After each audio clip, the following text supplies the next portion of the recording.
Thanks, Steve. Well, the numbers are in on Obamacare, and it's not looking good, with dismal enrollment rates and more than 5 million newly uninsured after their plans were canceled. It's even mathematically seeming impossible for this law to work by many.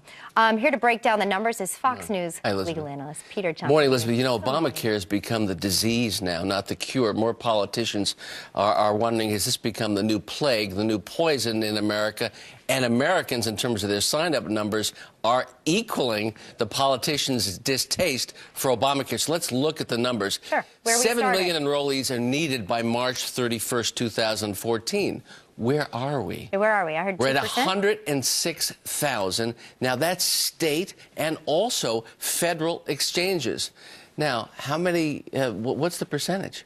So we're at 1.5% of the March 31 goal. So right at today. This point, after all this time, we're less than 2%. We are. Goal. And the Obama administration was hoping for more than 500,000 people at this point. We're at 1.5%. And we heard testimony in Congress yesterday that they only have the capacity at this point, if the system is in fact working, to handle 25,000 people at a time. On the website. On the website. So let's see how the numbers will actually work down. In order to meet the federal government's targets, the president's targets, they need about 50,000 people, 49,995 people to enroll every day. Every day, but their capacity to take that many a day it doesn't match. There. It does not match the website. Okay. Now, if you average it out, they have about 2,400 people who are enrolling on average today, based upon where the website is, and there's no assurance that it's going to be up and running by November 30th, despite the SWAT team that the White House has put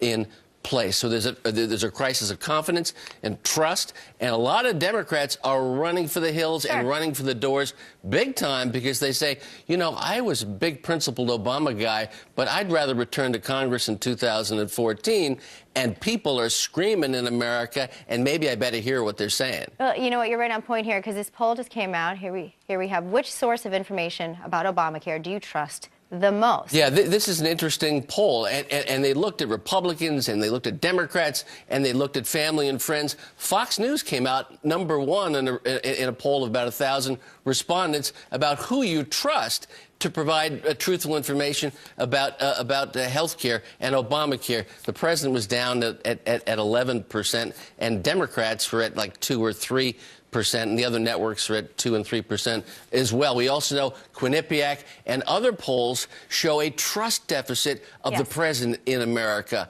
an 8% trust deficit, which is unparalleled.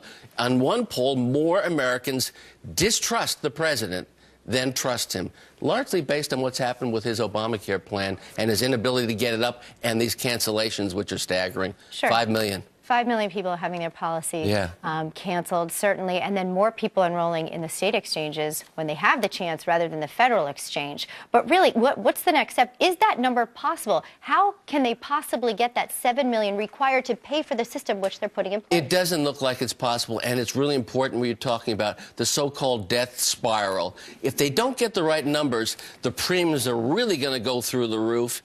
Access is going to be limited. The next broken promise we're going to be looking at is the president says, yeah, your plan is going to be canceled, but you're going to have a better, cheaper plan. Does that become the next trust deficit in America, in him making excuses about breaking the very first promise? Because empirically, that's not true. It's more expensive, and the care may not be as good. And just on a personal level, it's hard to regain the trust once broken. Peter Johnson, Jr. Good to see you, Elizabeth. I trust you. Thank you, and I trust you. That 100%. Thank you.